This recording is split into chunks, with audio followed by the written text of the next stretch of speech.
back. We're here just to do a quick little run through of a little 2D hodgepodge that we tossed together here, mainly to show off some C# scripting in Unity. So we're going to run this in the background really quickly, and I'll explain what things are happening, and afterwards I will show the script in which you can look at those scripts, pause the video, screen grab, whatever, and work with whatever you need to. So we see that our character has movement in multiple directions, including diagonal movement.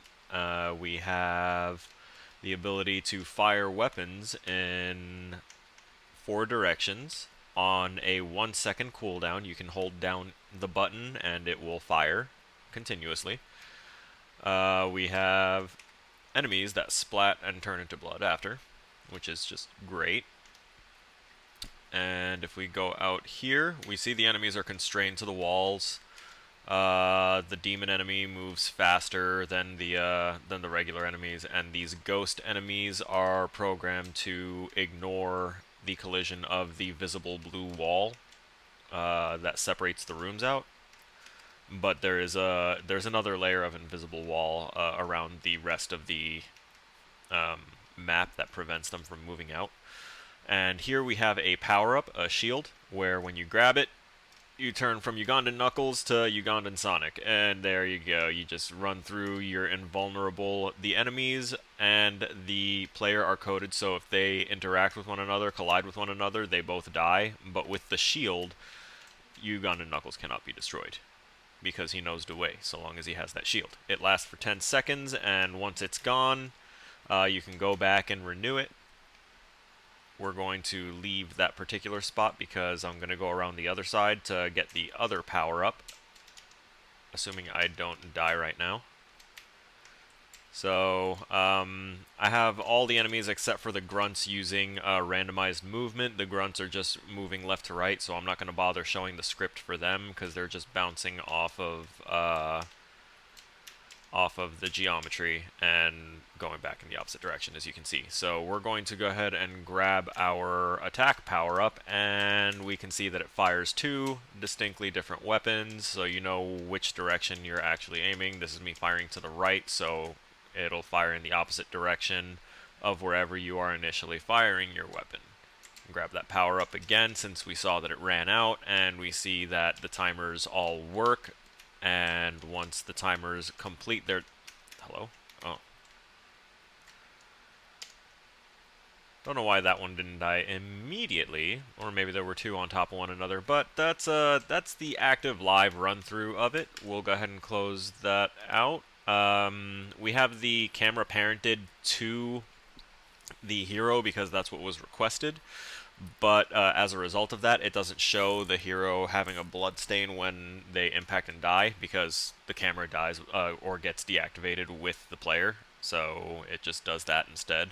But it is in the code to do it. And we can look over here. I already have it pulled up so you can take a look. Here we have the hero script. I'm just going to scroll through it little by little, so that way if anyone needs to pause to take a look at things. We have the rigid body setup, the sprite renderer calling right there.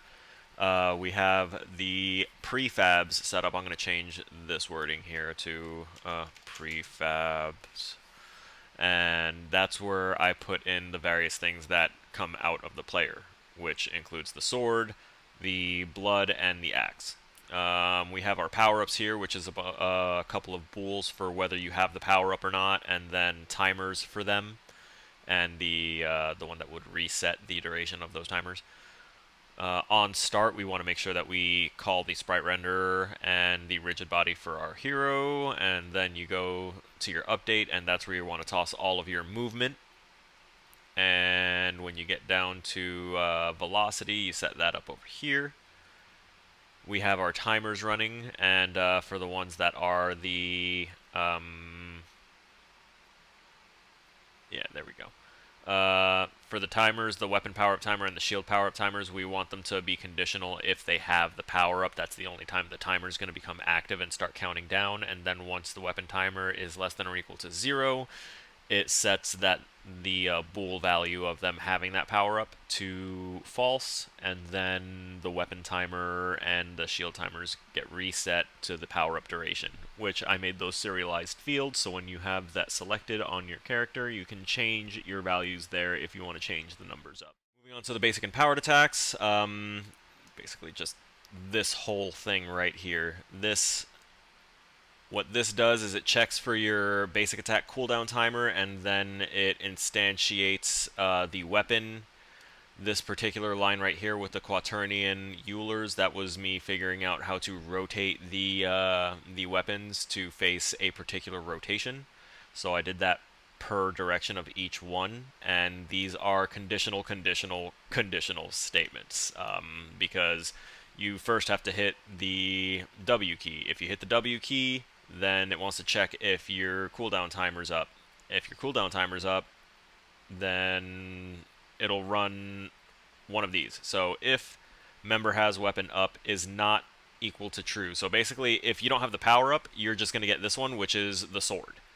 And then if you do have the weapon power up and that value is true, then you also get a copy of the axe, as well as the sword being instantiated as well. You want to make sure that it does both of those. And then you have to remember to set the cooldown timer to reset, so that way everything flows smoothly. We have that basically repeated 4 times for WASD because our movement keys are set to the cursor arrows. And then we have our colliders, so we named our enemies enemy grunt, enemy ghost, enemy blah blah blah. We put enemy in front to make it a lot easier. And for the shield power up, this is where we have that ability set up right here. So if member has shield is not equal to true, essentially if I don't have that shield power up, it's going to instantiate and generate that blood prefab, and this game object is set to false. And that's why our camera turns off and why we never actually get to see the blood prefab thing happen there. But if we run into a fence, our velocity becomes 0, so essentially we can't cross the fences, which is the blue walls. Local host starts with power up. So this is to check if you have the power up, or if you've collided with the power up or the shield. And it also checks to see if you already have the power up or shield. So you can't chain these and refresh their durations while they're still active. You have to wait for the timers to run out, because that was the intention for this. So they have to wait for the timer to run out before they can pick it up again, which means they'd have to turn back and, physically collide with it again, because they can't take it with them. And that is done intentionally, so it's not overpowered and crazy. Next, we'll move on to the ghost script. A lot of the stuff is the same, except we set the movement over here, randomized patrolling. So we set a right and an up amount value, and we set it to 1 or -1 within that range. So that way it moves either 1 space to the right or left, or 1 space up or down.